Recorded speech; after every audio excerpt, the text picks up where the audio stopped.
De francs CFA. Le président Macky Sall revient d'abord sur les différentes étapes de sa tournée économique à vocation agricole. Je voudrais en ce moment particulier où je boucle ma tournée de 4 jours, de 3 jours dans les régions de Kaolack, de Kaffrine et de Tambacounda, après avoir rendu visite aux producteurs agricoles, qu'il s'agisse des producteurs de céréales, d'arachides, de coton, de bananes et de toutes les spéculations additionnelles, je voudrais d'abord, à travers ce message, les remercier pour leur bravoure pendant cet hivernage, pour les espaces emblavés, les surfaces emblavées, grâce au soutien de l'État dans la mécanisation et dans la dotation en intrants agricoles. Cela a été très visible et je puis dire toute ma satisfaction sur les réalisations que j'ai constatées de visu sur le terrain. Et ceci correspond exactement à mes attentes par rapport à l'axe premier du plan Sénégal émergent. Cette tournée se boucle ici à Kaolack avec le déploiement du matériel destiné aux femmes dans le cadre de l'allègement des travaux et de la capacitation des femmes sénégalaises à pouvoir disposer de moyens modernes pour participer dans l'économie locale. Tout cela a pu être fait au-delà de la vision et des moyens mis en œuvre grâce à l'expertise du programme des Nations Unies pour le développement qui s'est mobilisé entièrement de Dakar à New York avec Madame le représentant résident, mais aussi qui a eu tout le soutien de toute la hiérarchie du PNUD jusqu'à l'administrateur, Madame Hélène Clark, ainsi que le directeur Afrique, M. Marc Dieye, à l'ensemble des cadres qui ont travaillé dans ce programme, au directeur national du PNUD, Cheikh Diop, au ministre secrétaire d'État chargé du suivi, de la mise en œuvre, et à l'ensemble des acteurs, je voudrais délivrer un satisfecit global pour le label du PUDC, pour la célérité avec laquelle ce programme a été exécuté, la transparence dans les procédures, mais aussi les délais de livraison, n'est-ce pas, des attendus. Le PUDC est un modèle de ce que nous devons pouvoir faire sur l'ensemble des activités de l'État, dans tous les secteurs. Ça a été une phase test où l'État a décidé de mettre 113 à 114 milliards, auquel d'ailleurs nous devons rajouter 10 milliards pour compléter cette première phase du PUDC, et tout cela sur financement propre, bien entendu de l'État, avec maintenant l'appel et la réponse que nous avons eue. Le gouvernement chinois va venir pour renforcer et clôturer le volet hydraulique du PUDC avec 50 milliards de francs. La Banque africaine de développement également a donné une réponse positive pour venir accompagner le volet électrification rurale, piste rurale et équipements tels que nous recevons aujourd'hui ces équipements ici à Kaolack. Soyez donc fiers de ce que vous avez fait. Soyez en tout cas félicités et je voudrais dire un grand merci à toute cette équipe, au gouvernement de la République sous la conduite du Premier ministre Mohamed Boun Abdallah Dionne, au ministère de l'économie et des finances qui a également suivi et qui accompagne, mais à l'ensemble des acteurs qui ont participé à ce programme d'urgence de développement communautaire. Pour le travail de qualité, le travail remarquable qu'elles abattent au quotidien pour le bien-être des populations et pour la sauvegarde de la République.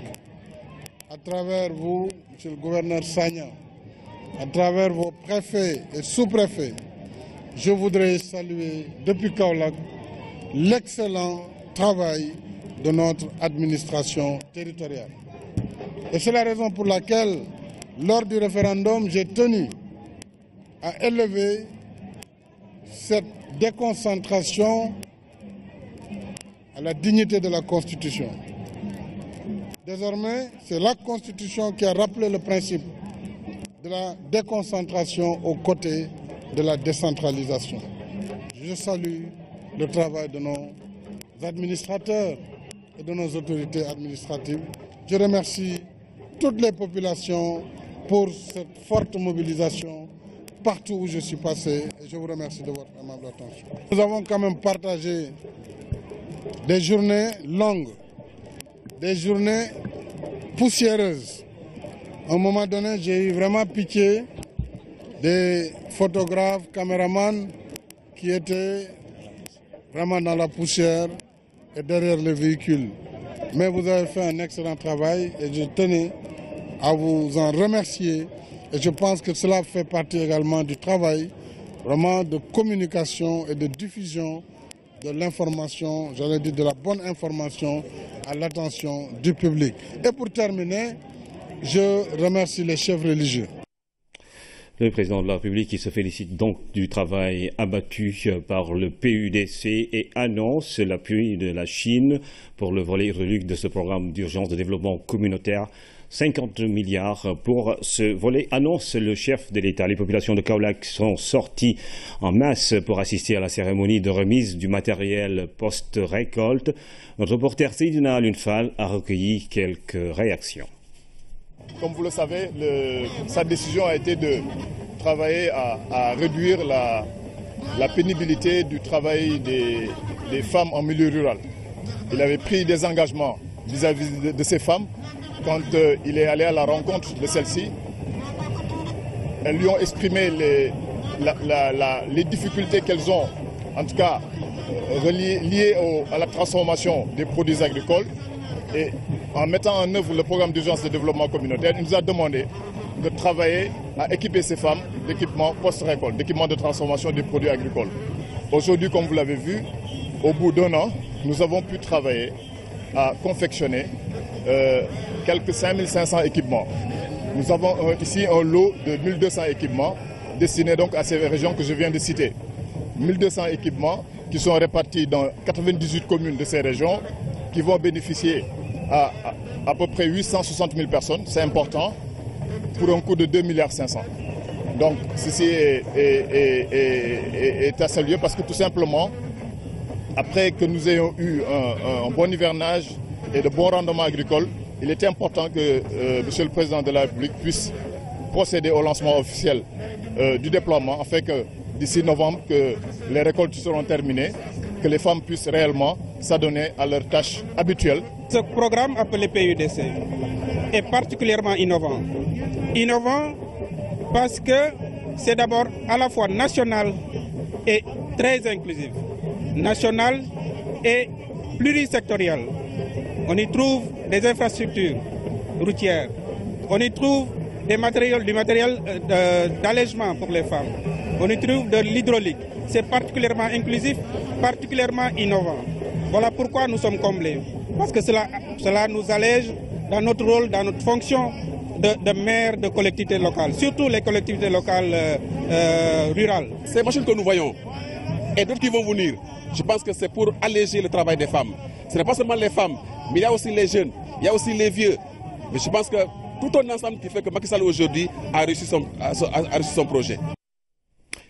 Et puis, l'État va injecter 2,5 milliards dans la filière banane, une décision du chef de l'État sous-tendue par l'objectif d'autosuffisance à l'horizon 2018. Le président Macky Sall en a fait l'annonce ce matin au cours d'une visite de plantation de bananeraies à Laboya dans la région de Tambacounda. Aboubakri Kane.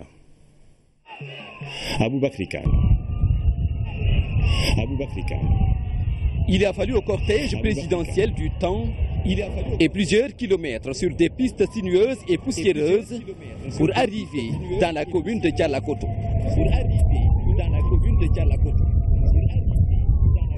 Après un véritable parcours du combattant, nous sommes à Laboya, dans le périmètre de Mamadou Oumar Sall. Des plantations de bananes à perte de vue, 200 hectares exploités par un homme qui maîtrise bien la culture de la banane. Une expérience acquise grâce à plusieurs décennies dans le secteur. Un engagement et une volonté qui lui valent aujourd'hui une production annuelle de 11 000 tonnes pour 1300 emplois directs dans l'entretien et le reconditionnement. À partir de deuxième génération, ça va être plus gros. Mais à partir de deuxième génération, on ne pouvait pas trouver tous ces régimes-là pareils. En ce moment, on aura plus gros, on aura plus petit, et aussi on aura des pieds qui n'ont pas encore sorti le fleur. Producteur du Sénégal. 80% de la banane sénégalaise est produite à Tambacounda. Sur ces périmètres, plusieurs variétés avec des cycles différents. Mais le poids et la taille du produit dépendent de la génération, mais aussi du système d'irrigation. Donc vous-même sur la table du commerçant, vous pouvez savoir un peu l'histoire de la banane là. Oui. Si c'est petit, si c'est grand, On connaît. on connaît ça. On connaît. Dans le marché, on verra aussi les deuxième étape. Les parcelles qui est plus gros, ça, il a fini son première génération, il va rentrer son deuxième génération. En ce moment, vous verrez, il est plus gros que ça. Si vous faites l'asperceur, au moins tu ne travailles pas au moment d'irrigation et ça va te permettre de faire un autre entretien dans les parcelles. Et les parcelles qui irriguent en raccord, ils te donnent au maximum 25 tonnes à l'hectare si tu as beaucoup travaillé. Mais avec une irrigation d'asperceur, tu peux avec 40 tonnes jusqu'à 50 tonnes, aussi plus meilleur que l'autre. Au total, 28 000 tonnes de bananes sont produites chaque année, selon les chiffres du collectif régional des producteurs de bananes. Le chef de l'État se félicite de ce qu'il a vu à Laboya. Quand on voit un tel périmètre, on se rend compte qu'il y a des Sénégalais qui travaillent sans bruit. Ils utilisent 1380 personnes sur 600 hectares de bananes qu'il aménage lui-même et qu'il produit. Je crois que là, il mérite vraiment toutes les félicitations de la nation. Les terres sont disponibles. La question du foncier ne se pose pas dans cette zone.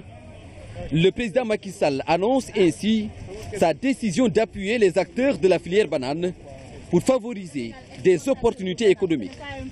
J'ai décidé d'aider la Fédération des producteurs de bananes pour aménager 500 hectares nouveaux pour un coût de 2,5 milliards, 40 tonnes à l'hectare avec 500 hectares. Donc on est déjà à 20 000 tonnes. Ils viennent s'ajouter aux 28 000.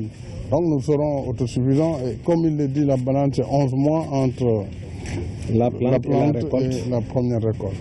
Donc dans un an, si nous commencions dans un mois, nous aurions 20 000 tonnes nouveaux.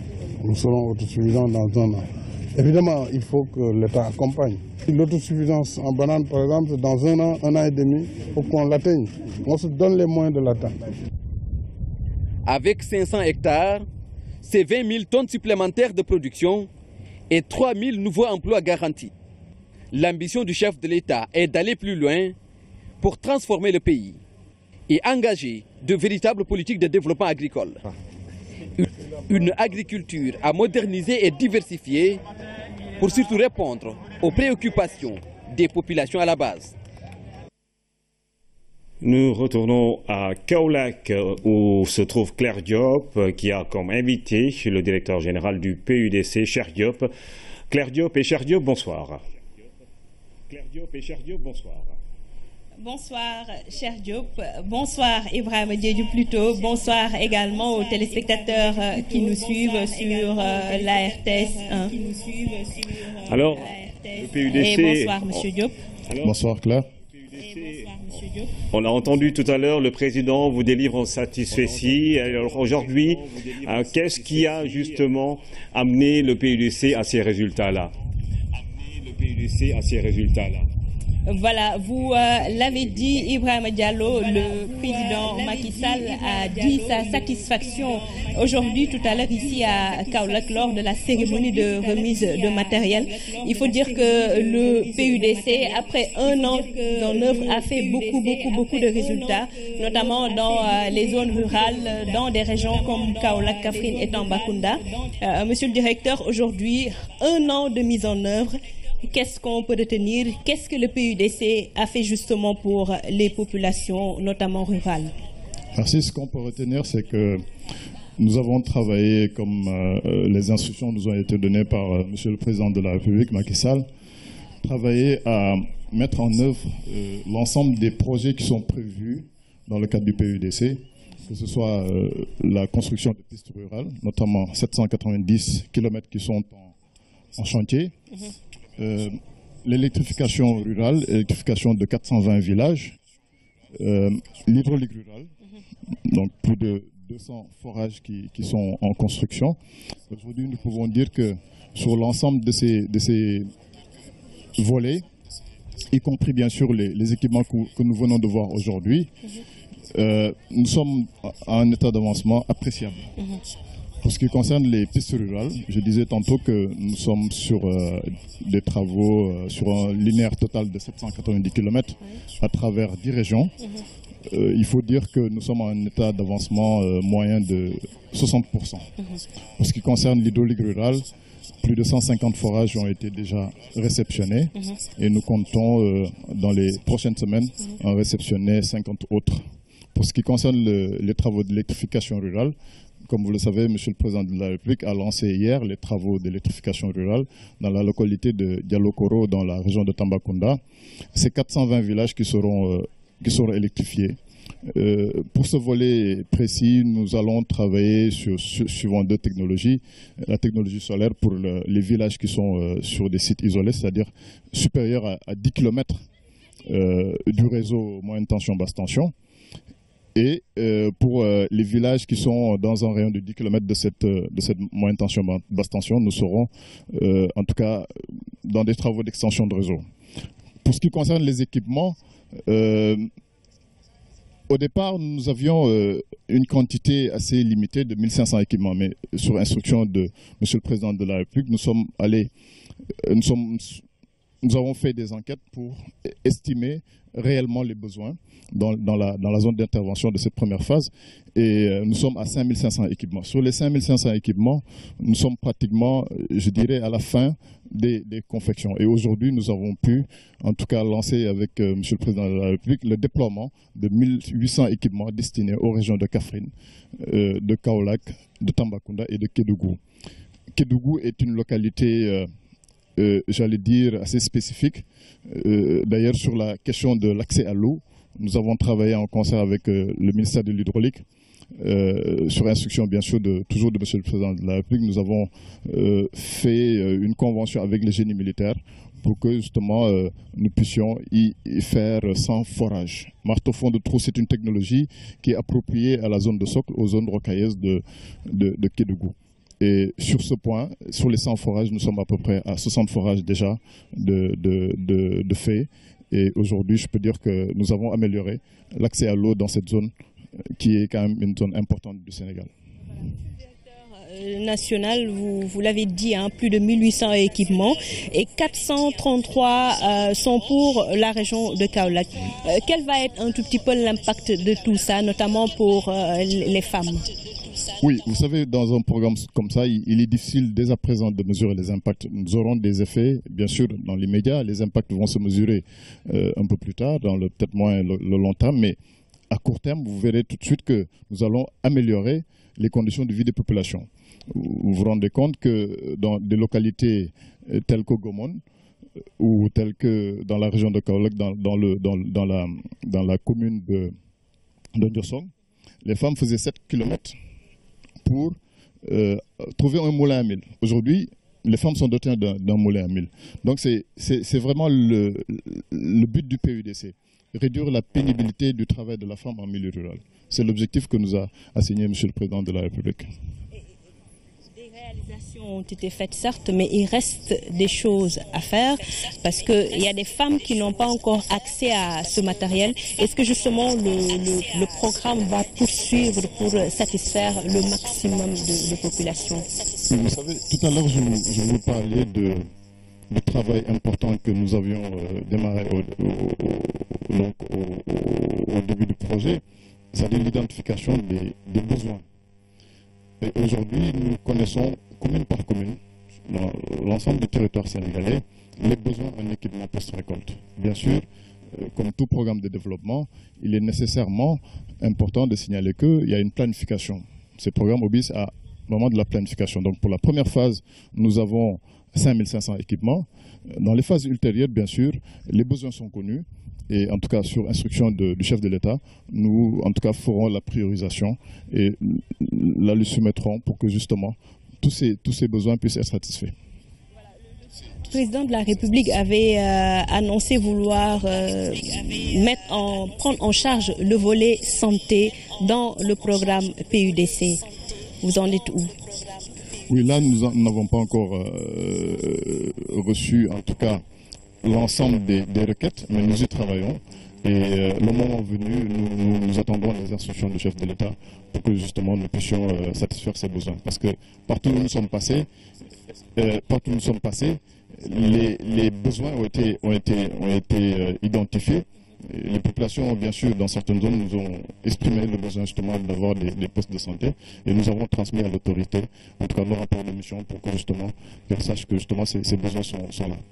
Et vos objectifs, c'est quoi exactement à terme?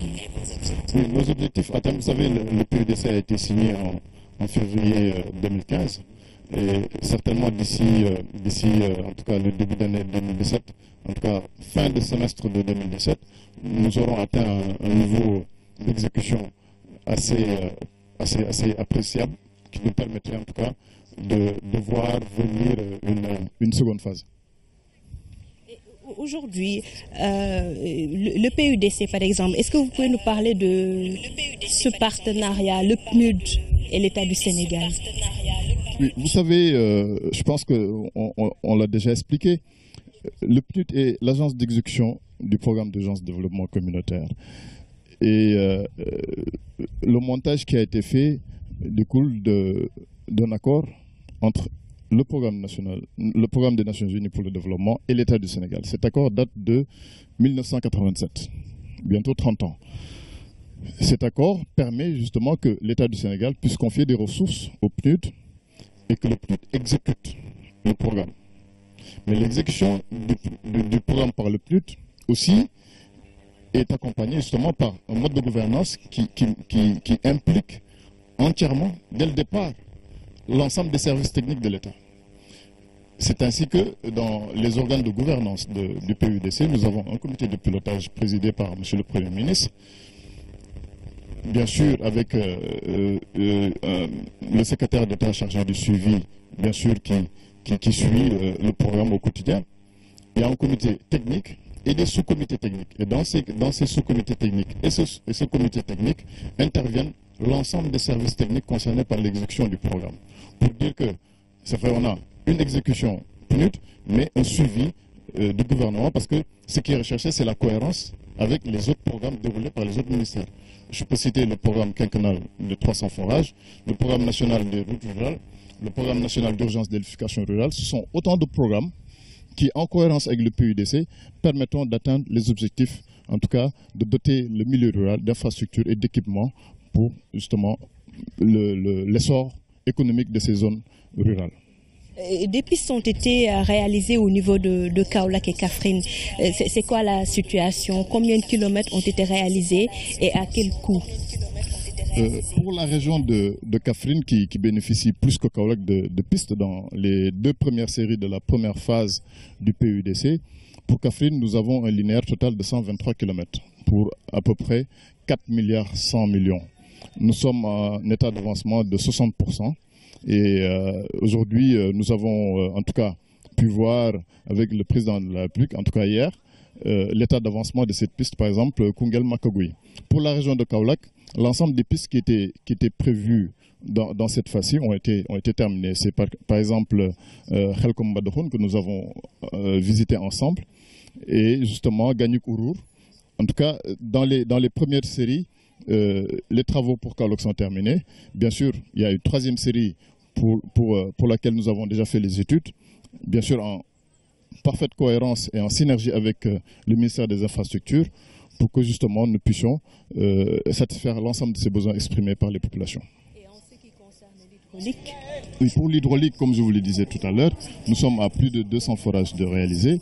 C'est les deux premières séries. Il y a une troisième série, comme le président de la République l'a dit tout à l'heure, qui est un partenariat avec la Chine, que va exécuter bien sûr le ministère de l'hydraulique, bien sûr en partenariat avec en tout cas tous ces organes que je viens de citer, pour que justement l'ensemble des besoins qui ont été identifiés par la suite puissent être satisfaits. Voilà, Monsieur Cheikh Diop, merci. Merci à vous, Ibrahima. Merci Claire. Le président de la République qui a donc procédé à Kaolack à la remise de matériel d'équipement agricole destiné aux populations des régions de Kaolack, Kaffrine, Kédougou et Tambacounda. Le président Macky Sall a également visité une exploitation agricole familiale à Médina Yara. C'est un champ de diversification mécanisé. Sur place, on y attend des rendements importants en maïs, coton et arachide. Voici le reportage de Omar Ning.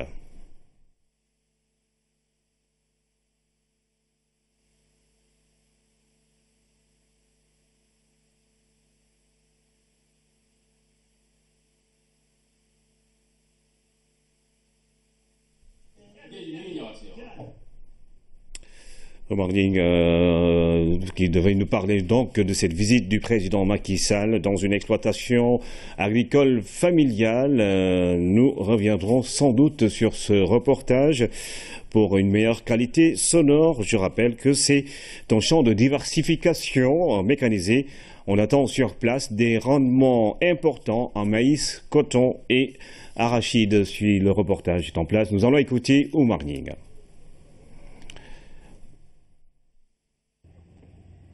Dans les champs de Médina Yara, le président de la République vient voir les prouesses d'un exploitant agricole émérite. Abdou Diatta est un producteur d'élite, encore appelé Ngari Otolo. Nous avons classifié les agriculteurs en différents types. Nous avons ce que nous appelons les Nyiwa Otolo, les éléphants du coton, les Nyiwa Otolo, les Mbarodi Otolo et les Ngari Otolo. Lui, c'est un Ngari Otolo, c'est-à-dire qu'il a fait plus de 2 années successives, plus d'1,5 tonne à l'hectare sur plus de 5 hectares. C'est un agriculteur d'élite, il n'y en a que 72 sur les 33 000 agriculteurs en contrat. Et lui a réussi à avoir les résultats qu'il va avoir. On estime cette parcelle à autour de 1,1 tonne quand on a fait les sondages à l'hectare, ce qui est fort honorable pour une campagne comme celle. Pas encore Barodi, il est Ngari. Amin, il aimerait bien être Barodi, mais il n'a encore que Ngari. C'est la Sodefitex qui encadre cette exploitation familiale dont la caractéristique est la diversité. Ici, 30 hectares de maïs sont exploités. L'arachide occupe 10 hectares, alors que le coton se retrouve avec 12 hectares. La motorisation constitue un fait notoire. Vous avez, grâce à votre vision, introduit la motorisation dans l'agriculture sénégalaise, mais comme vous le savez, seulement 1% des agriculteurs ont la capacité économique de valoriser eux-mêmes la motorisation. C'est pour cela que pour les 99% restants, nous avons voulu, grâce à l'appui de M. le ministre de l'Agriculture et de l'Équipement rural, faire de la prestation de services motorisés. Et donc pour ces agriculteurs-là, de la même façon que nous leur donnons des intrants, du conseil agricole, etc., nous leur donnons à crédit, au prix coûtant, des prestations motorisées durables. Le producteur va faire des performances cette année dans toutes les variétés. Dans le dialogue direct qu'il a eu avec le chef de l'État, il s'est félicité de l'accompagnement du gouvernement du Sénégal, non sans évoquer sa volonté d'aller vers une plus grande autonomie. En le félicitant pour son travail remarquable, le président Macky Sall lui a assuré de la présence de l'État à ses côtés.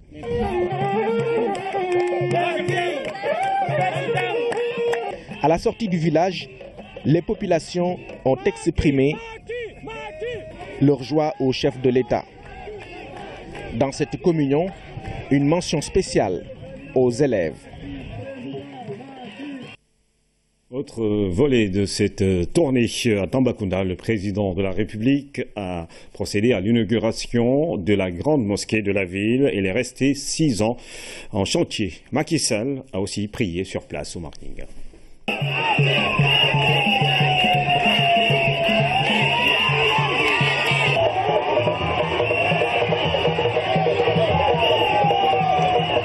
Forte mobilisation des populations de Tambacounda à l'arrivée du président Macky Sall dans la cité.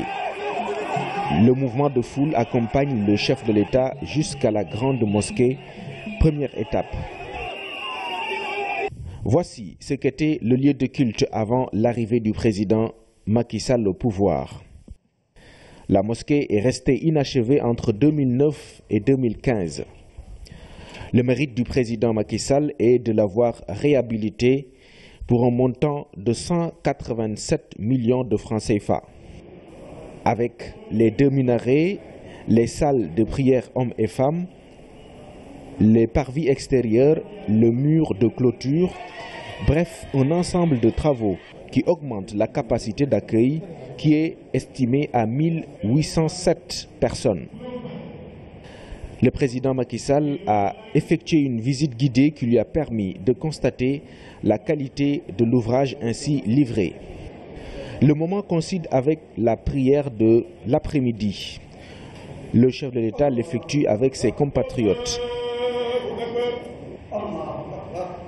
Après la prière, l'imam Thierno Souleymane Agne a marqué sa satisfaction au président de la République pour avoir achevé cette grande mosquée, matérialisant du coup la promesse faite à son défunt père El Hadj Amadou Tidiane Agne. Ainsi, toute la communauté musulmane de la région est honorée.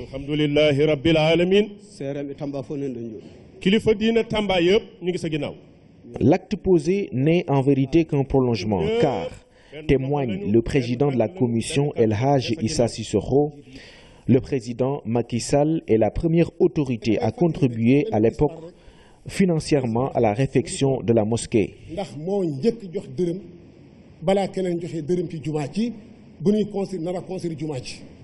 C'est lui, devenu président de la République, qui l'a terminé. Le chef de l'État s'est réjoui de la finalisation des travaux qui donnent corps à l'importance qu'il accorde aux sites religieux de notre pays. Il a promis d'apporter l'assistance nécessaire à l'entretien.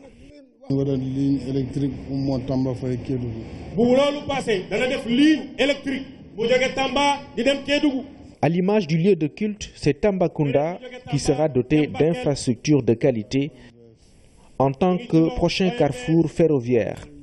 C'est son ambition. Et les projets du PUDC ne sont qu'un début.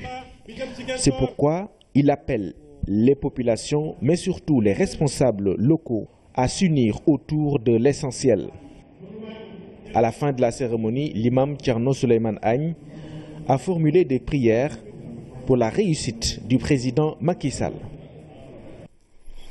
C'est donc là le dernier reportage que nous vous proposions à l'occasion de la tournée économique à vocation agricole du président Macky Sall dans les régions de Kaolack, Kaffrine et Tambacounda. Et puis plusieurs infrastructures dans la zone centre, dont les routes Nioro-Dinguiraye, Passy, Sokone et l'axe Fatick-Kaolack seront bientôt livrées. Les travaux sont supervisés par l'AGEROUTE, l'agence d'exécution des travaux du ministère des Infrastructures, des Transports terrestres et du désenclavement. Pour les populations, c'est la fin d'un véritable calvaire. Transporteurs et usagers se félicitent des travaux. Hamidou Diop. Le développement d'un pays se mesure par la qualité de ses infrastructures routières et de ses transports. Des routes de bonne qualité et le désenclavement interne et externe du Sénégal constituent l'une des priorités du gouvernement du Sénégal, conformément aux objectifs fixés par son Excellence le président Macky Sall dans le plan Sénégal émergent. Le ministère des Infrastructures, des Transports terrestres et du désenclavement, à travers l'AGEROUTE, reste le maître d'ouvrage et se charge spécifiquement de réaliser les objectifs fixés dans le plan Sénégal émergent. C'est très important parce que c'est la CEDEAO. D'abord qui permet de désenclaver une bonne partie du centre du Sénégal, mais aussi ça permet d'aller vers les pays limitrophes comme la Gambie, la Guinée-Bissau et la Guinée-Conakry. Au jour d'aujourd'hui, nous sommes à 57% de taux de réalisation. Et comme vous pouvez le constater actuellement, il y a une bonne partie de la route qui a déjà été revêtue avec la dernière couche, la couche de bébé. Je pense qu'on est à 8 km 500 de route finie. Dans la zone centre qui couvre les régions de Kaolack, Fatick et Kaffrine, la Géroute déroule un important programme. Outre les travaux de reconstruction de l'axe Fatick-Kaolack qui constitue un ouf de soulagement, l'axe routier Dinguiraye-Nioro-Karaïb est en cours de réalisation avec des aménagements connexes. On a prévu de faire aussi 6 km de voirie dans la ville de Nioro, ce qui permettra de rehausser carrément le niveau de service de la voirie de la ville de Nioro. À côté de ces 6 km, il y aura aussi 75 km de pistes de production qui seront réhabilitées. Les ambulances peuvent rejoindre le centre hospitalier régional de Kaolack sans difficulté.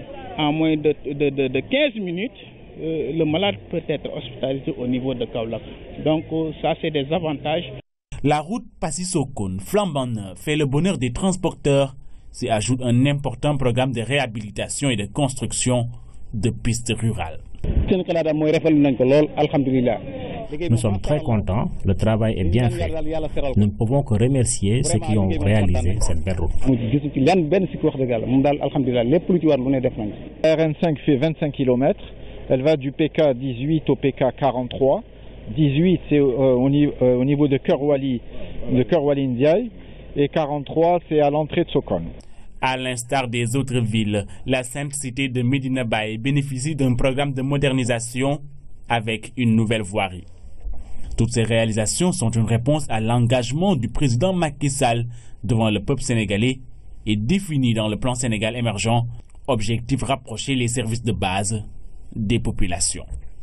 Le ministre de la Pêche et de l'économie maritime a inauguré hier le quai de pêche de Pointe-Sarène et celui de Ngaparou, des ouvrages fruits de la coopération bilatérale entre le Sénégal et le Japon. Premier poste d'exportation du Sénégal avec 194 milliards de francs CFA en 2015. La pêche contribue pour 3,2% à la formation du produit intérieur brut. Omar Gueye s'est félicité des chantiers réalisés et des initiatives prises pour la gestion durable des ressources grâce à la régulation de l'accès à travers l'immatriculation des pirogues et le permis de pêche. Louise Bitsa. Une manifestation folklorique des populations de Pointe-Sarène à l'accueil du ministre de la Pêche et de l'économie maritime. Dans ses bagages, l'ambassadeur du Japon au Sénégal et sa délégation. L'instant présent permet de vivre intensément l'inauguration officielle du quai de pêche implanté dans le village de Sindia Sud.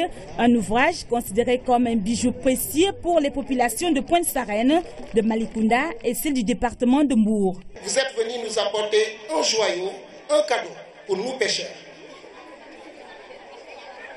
C'est pourquoi vous pouvez lire l'allégresse et la joie sur tous les visages de ce village de Pointe-Sarène et de toute la population de la Petite Côte. La pêche, c'est tout un environnement. Il y a des acteurs qui sont les pêcheurs et les transformatrices notamment. Il y a les équipements de pêche, mais il y a aussi des infrastructures de pêche qui ont toute leur importance. L'ouvrage tombe à point nommé. Les besoins des pêcheurs en matière d'outils de pêche et d'accompagnement se faisaient ressentir. L'assistance de la JICA à travers la coopération sénégalo-japonaise contribue justement à la bonne marche des activités de pêche dans la commune. L'ambassadeur du Japon s'est réjoui du financement. Cette aide constitue selon lui un symbole supplémentaire de l'amitié et de la solidarité entre les deux peuples. La coopération pour le développement de la pêche est donc non seulement un outil pour assurer la sécurité alimentaire au Sénégal, mais aussi un important levier pour la création d'emplois et de revenus, ainsi que pour le développement de l'industrie. Depuis quelque temps, les produits aquatiques du Sénégal, tels que la poulpe et le poisson, commencent à être exportés au Japon. La tutelle veut pousser le bouchon lourd avec la subvention de 5 000 moteurs pour un montant global de 5 milliards et le projet de la géolocalisation des embarcations de pêche artisanale. Son Excellence, Monsieur le Président de la République, Monsieur Macky Sall, dans ses ambitions de booster l'émergence à travers la modernisation et la redynamisation du sous-secteur de la pêche sur toute la chaîne de valeur. À ce titre, et sans être objectif, des chantiers et initiatives importants sont mis en œuvre, notamment la gestion durable des ressources grâce à la régulation de l'accès à travers l'immatriculation des pirogues et le permis de pêche, l'érection de la grande zone de pêche protégée ZPP de la Petite Côte, de Mbaling à Modienne, pour favoriser la régénération optimale des ressources halieutiques, l'augmentation de la taille de recrutement des espèces dans le nouveau code de la pêche maritime. Après l'inauguration du quai de pêche de Pointe-Sarène, la délégation ministérielle s'est rendue à Ngaparou à l'accueil des populations émues. L'inauguration de ce quai de pêche vient matérialiser la mise en œuvre effective d'un des projets phares du plan d'action prioritaire 2016-2018 du PSE. Celui qui a fait ça, il mérite des applaudissements. Il mérite qu'on lui dise merci. Donc celui qui a fait ça, il faut qu'on lui dise merci, monsieur le Président. Tu as fait quelque chose d'extraordinaire pour tous les pêcheurs, pas seulement du Sénégal, mais du Sénégal. Je demanderai solennellement à tous les pêcheurs de bien jouer leur rôle, qui est la leur pour aller vers ce que nous voulons. Et ça, on ne peut pas le faire en ignorant les textes et les règlements de ces pays. Donc il faut que nous puissions respecter les règles qui sont là, à travers le permis de pêche, à travers le port du gilet, à travers le respect des maillages, à travers d'autres choses et d'autres choses qui sont dans le code de la pêche. D'un coût global de 420 millions de francs CFA, les quais de pêche de Pointe-Sarène et de Ngaparou sont dotés d'équipements et de matériel répondant aux normes en vigueur. La pêche, comme nous l'avons dit, joue un rôle important. Le Sénégal est un pays de pêche. La pêche emploie plus de 600 000 personnes. La pêche contribue pour 3,2% de notre produit intérieur brut. La pêche est le premier poste d'exportation au Sénégal, avec plus de 195 milliards en 2015, participant de manière significative au rééquilibrage de notre balance commerciale. C'est dans ce contexte donc que le président Macky Sall nous a instruit au niveau du ministère de la Pêche de faire en sorte que les infrastructures soient développées. Infrastructure en termes de quai de pêche. Aujourd'hui, nous avons inauguré ce matin le quai de pêche de Pointe-Sarène. Cet après-midi, le quai de pêche de Ngaparou. Et nous avons en chantier actuellement le quai de pêche de Soumbédioune, le quai de pêche de Yoff, le quai de pêche de Bargny, le quai de pêche de Potou, etc., etc. Le ministre de la Pêche et de l'économie maritime a également mis à la disposition du comité local de pêche de Ngaparou une embarcation de surveillance motorisée. À cela s'ajoute le renforcement du contrôle en mer au large de la localité pour consolider les résultats enregistrés au titre des initiatives locales de cogestion. Le Sénégal, un pays de dialogue et de démocratie. Malgré les divergences de positions politiques, Joachim González Ducaille, chef de la délégation de l'Union européenne au Sénégal, salue la volonté du gouvernement et de certains acteurs à œuvrer pour l'intérêt et l'avenir du pays. Il prenait part à la réunion sur le dialogue politique entre le Sénégal et l'Union. Fantabachi. Des membres du gouvernement et des diplomates étrangers pour un dialogue ouvert sur les questions d'intérêt commun.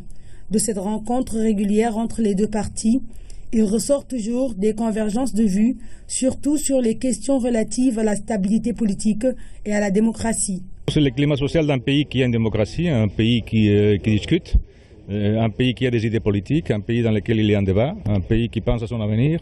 Et voilà, il y a des opinions, il y a des gens qui pensent d'une manière, d'autres qui pensent d'une autre manière. Mais nous constatons que tout ce travail dans l'intérêt du Sénégal, et ceux qui vont pour le Sénégal, ils vont pour l'Union européenne. Aujourd'hui, nous étions entendus pour échanger sur des questions de politique intérieure et sur des questions de politique étrangère. Nous avons abordé le processus électoral au Sénégal et parlé un peu d'un certain nombre de perspectives ouvertes, tel que le forum international de Dakar sur la paix et la sécurité qui est prévu pour se tenir les 5 et 6 décembre ici à Dakar. Cette fois-ci, l'ordre du jour a convoqué les ministres qui font aujourd'hui l'actualité. La situation carcérale et la question des droits humains. Une question où il nous faudrait faire des efforts pour essayer d'avancer et les importantes réformes qui ont été menées à l'heure actuelle pour apporter les réponses aux questions qui ont été posées en ce qui concerne la longue détention, en ce qui concerne la surpopulation carcérale, les efforts pour la construction donc, de prisons, mais également aussi la suppression de la cour d'assises dont nous avons parlé et qui va permettre aujourd'hui l'instauration des audiences permanentes dans des chambres criminelles. Le pétrole et le gaz, dont le processus de mise en œuvre et d'évaluation est rudement mis à l'épreuve. Nous avons effectivement expliqué les perspectives que le gouvernement entend donner pour faire en sorte que le Sénégal en tire les meilleurs profits possibles et informer les États de la mise en place non seulement d'un cadre législatif et réglementaire transparent, mais également de la mise en place d'un comité d'orientation stratégique qui est le bras par lequel le président de la République entend mettre en place une stratégie qui permette au Sénégal de tirer le maximum de profit de ses ressources. Et par la même occasion, nous avons rappelé que le gouvernement sera appuyé par la Banque mondiale pour mobiliser au plan national et international les meilleures expertises. La situation économique et financière du pays, qui a connu une stabilité certaine et un taux de croissance acceptable. L'économie sénégalaise est dans une très bonne trajectoire. Sur le plan macroéconomique, nous avons noté une stabilité, une bonne maîtrise des dépenses publiques, une bonne rationalisation de celles-ci, surtout des dépenses de fonctionnement, mais surtout une qualité dans la dépense publique. Nous avons aussi noté un taux de croissance dynamique, le deuxième meilleur taux au niveau de l'Union économique et monétaire ouest-africaine, avec 6,2% 6,5% en 2015, et ce taux est projeté à 6,6%, voire 6,8% pour l'année à venir. Le Sénégal et l'Union européenne, un partenariat basé sur des relations de confiance et de compréhension mutuelle. C'est un dialogue qui nous permet de nous exprimer franchement, ouvertement. Chacun présente ses positions et c'est une manière de nous comprendre mieux, de comprendre mieux les positions des uns et des autres et de travailler ensemble lorsqu'il y a des accords. Mais nous sommes, on le dit souvent, pour nous le Sénégal n'est pas un partenaire, et plus que cela c'est un allié avec lequel on a beaucoup de points de coïncidence pour la plupart des cas. Et là, lorsqu'on a des divergences, ce type de dialogue nous permet aussi de voir où on peut travailler ensemble pour éliminer ces divergences et travailler en commun pour l'avenir. C'est un dialogue auquel nous tenons. Sur la question de la politique étrangère, la présidence du Sénégal au Conseil de sécurité des Nations Unies a été évoquée brièvement. Le sujet sera abordé demain dans une rencontre prévue entre le Sénégal et le corps diplomatique. Dialogue social, en levier de formalisation et de développement des PME, c'est le thème de la 6e assemblée plénière du Haut Conseil du dialogue social. Durant 72 heures, les acteurs de l'économie informelle vont être sensibilisés et formés. L'institution entend les accompagner dans leur transition vers l'économie formelle. Fatou Diouf. Cette rencontre est une plateforme de dialogue entre les acteurs institutionnels et économiques intéressés par la transformation structurelle de l'économie. Ainsi, le Haut Conseil du dialogue social veut accompagner les acteurs de l'économie informelle et les PME dans leur formalisation. Nous avons fait le lien entre ces projets phares du plan Sénégal émergent et la formalisation du secteur informel dont a en charge le ministère du Commerce et du secteur informel. Et tout est lié. Et c'est le dialogue social, justement, qui peut faire ce lien entre ces objectifs éminemment importants des politiques publiques. La formalisation et le développement des petites et moyennes entreprises nécessitent une synergie d'action des structures et institutions concernées. Cela afin de créer les conditions pour qu'elles bénéficient d'une protection sociale adéquate. L'implication d'acteurs institutionnels de taille à l'image du Haut Conseil du dialogue social et du BIT, mais également des institutions financières, prouve ainsi l'intérêt marqué par les partenaires acteurs étatiques comme privés, à assurer un encadrement correct des PME qui sont les moteurs de notre croissance avec 90% de nos entreprises. De fortes recommandations sont attendues de cette 6e assemblée plénière du Haut Conseil du dialogue social, car participer au développement des PME, c'est contribuer à la lutte contre la précarité, le chômage et le sous-emploi. Responsabilité sociale et environnementale. La B6 et une dizaine d'entreprises nationales ont décidé de promouvoir la diversité au sein des entreprises sénégalaises. Une charte est en vue afin de matérialiser la volonté de ces dites entreprises d'agir pour mieux refléter dans leur effectif la diversité de la population. Dame Silla. En signant cette charte, les entreprises s'engagent à sensibiliser et former leurs dirigeants et collaborateurs impliqués dans le recrutement, la formation et la gestion des carrières aux enjeux de la non-discrimination et de la diversité. Considérant que l'entreprise est le reflet de la société, que l'entreprise a plutôt intérêt, de tout point de vue, à intégrer, à anticiper les évolutions profondes de la société plutôt que de les subir. Et Dieu sait que la diversité sur tous les continents, pas seulement au Sénégal, est aujourd'hui un grand sujet d'évolution de nos sociétés. Donc la B6, qui souhaitait donner un cadre un peu plus formel à cette démarche de diversité, s'est mise en quête d'élaborer une charte de la diversité. La diversité dans l'entreprise a une importance capitale dans la recherche de la compétitivité et du développement de l'entreprise. La compétence des acteurs de l'entreprise ne doit pas être reléguée au second plan au profit des considérations subjectives. La diversité, c'est comprendre que chaque personne est une singularité.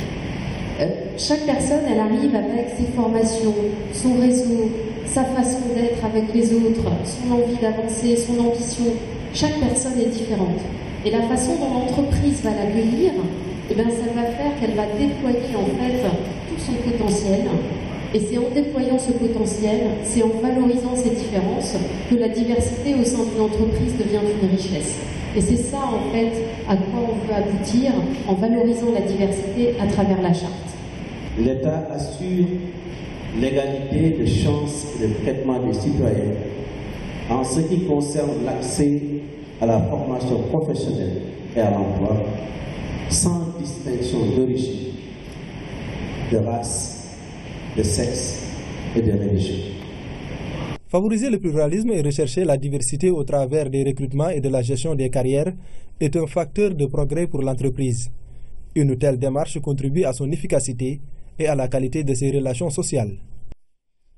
Plusieurs agents du ministère de l'économie et des finances et du plan ont été distingués dans les ordres nationaux du Lion et du Mérite.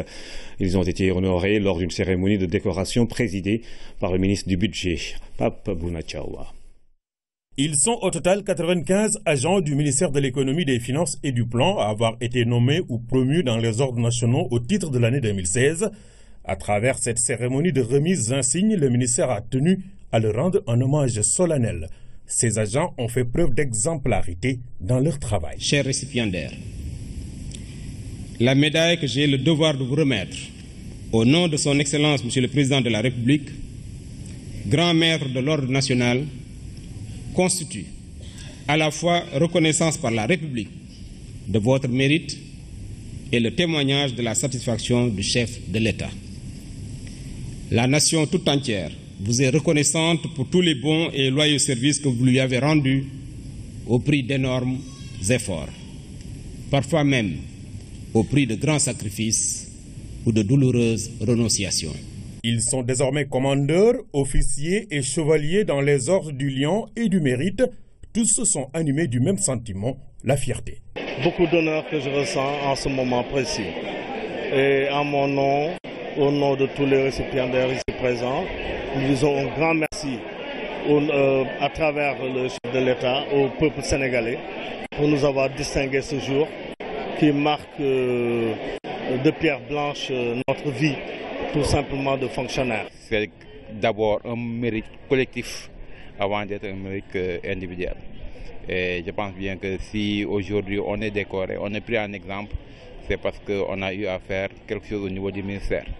Depuis plus de 20 ans que nous sommes au niveau du support technique de la DTI, au contact direct des utilisateurs. Les membres du cabinet, les parents et les amis sont venus partager ce moment important dans la vie d'un travailleur. Ces agents du ministère de l'économie, des finances et du plan font leur entrée dans le cercle prestigieux des hommes que l'histoire n'oubliera pas. Les 816 candidats présélectionnés dans le cadre du concours national de Business Plan ont démarré leur formation depuis lundi. Celle-ci va leur permettre de mieux maîtriser les techniques de gestion et de création d'entreprises. Damsila. Après le dépôt des idées de projet, le jury a finalement retenu 806 candidats pour suivre une formation à Business Plan. Elle permet aux présélectionnés de mieux maîtriser les techniques de création d'entreprises. La formation se fait sur la base d'une méthodologie de structuration du business plan pour aider les porteurs de projets sélectionnés à bien structurer leur projet, à avoir un projet bancable, qui intéresse les investisseurs et, espérons-le, à être compétitif dans le cadre de ce concours.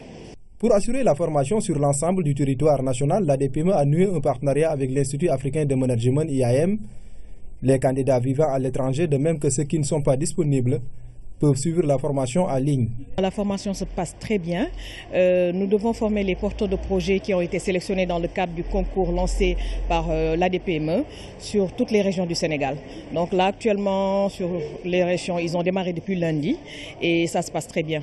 Avec cette formation, les participants deviennent plus outillés pour créer et gérer une entreprise. Du coup, ils trouvent l'initiative très importante. On en a besoin, nous les jeunes entrepreneurs qui n'avons pas de moyens, on a besoin de se sentir épaulés par l'État et oui, on a besoin de financement. Donc, initiative à encourager et à refaire. Et ça nous permet de mieux comprendre l'élaboration des business plans surtout. Parce que chacun a une idée, mais une idée, il faut savoir la sortir très bien pour que les bailleurs de fonds puissent t'accompagner dans tes besoins en financement. Après cette formation, les participants vont à nouveau concourir. Parmi les 816 candidats, les 150 meilleurs projets seront retenus et primés. Lancement à Fatick de l'initiative francophone pour la formation à distance des maîtres. Elle concerne 500 instituteurs adjoints des régions de Fatick et de Kaolack. Une priorité pour la performance du système éducatif, indique le ministre Serigne Mbaye Thiam, qui a donné le coup d'envoi. Le ministre annonce par ailleurs que cette formation sera sanctionnée par un diplôme professionnel. Oumar Baldé. Cette enseignante peut désormais se former à partir de sa tablette. Une nouvelle trouvaille de l'initiative francophone pour la formation à distance des maîtres. Ils sont 250 instituteurs adjoints de la région de Fatick à démarrer la formation. Pendant 9 mois, ils suivront un renforcement de compétences pour mieux préparer les examens professionnels. Quand vous allez à l'intérieur, la séquence 1, identifier les difficultés phonétiques et y remédier.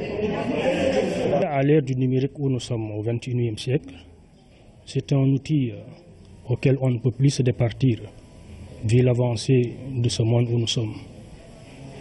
Donc c'est tout à fait normal que nous aussi nous bénéficions de cette formation. Cette formation à distance permettra à tout un chacun bénéficiaire d'en sortir certifié de ce diplôme. C'est pour avoir une notion du numérique et aussi pour la formation diplômante. IFADEM est un programme spécifique de formation des maîtres. Il se traduit par le renforcement des capacités d'encadrement pédagogique. Nous avons aussi cette formation dans le cadre de IFADEM. Et pour que les enseignants soient motivés, nous leur avons indiqué que cette formation qu'ils sont en train de subir dans le cadre de IFADEM sera valorisée par une certification au même titre que la formation continue diplômante des instituteurs adjoints. Fruit d'un partenariat entre le ministère de l'Éducation nationale, de l'Organisation internationale de la francophonie et de l'Agence universelle. Pas concevoir être dans un système où nous sommes à la marge de ce qui se fait dans le monde. C'est cette co-construction qui permet à l'initiative de ne pas proposer uniquement un dispositif de formation, mais d'inscrire dans le système éducatif une nouvelle réponse aux défis de la formation continue. La phase expérimentale concerne 500 maîtres adjoints des régions de Fatick et de Kaolack. Elle impliquera également le renforcement des capacités des cadres au niveau central et les académies concernées. Et puis le Conseil sénégalais des chargeurs, le COSEC, a procédé à la remise des clés de 4 salles de classe à Sédhiou, des infrastructures réalisées pour appuyer la commune dans le cadre du programme d'éradication des abris provisoires dans la zone. Le reportage de Saliou Seck.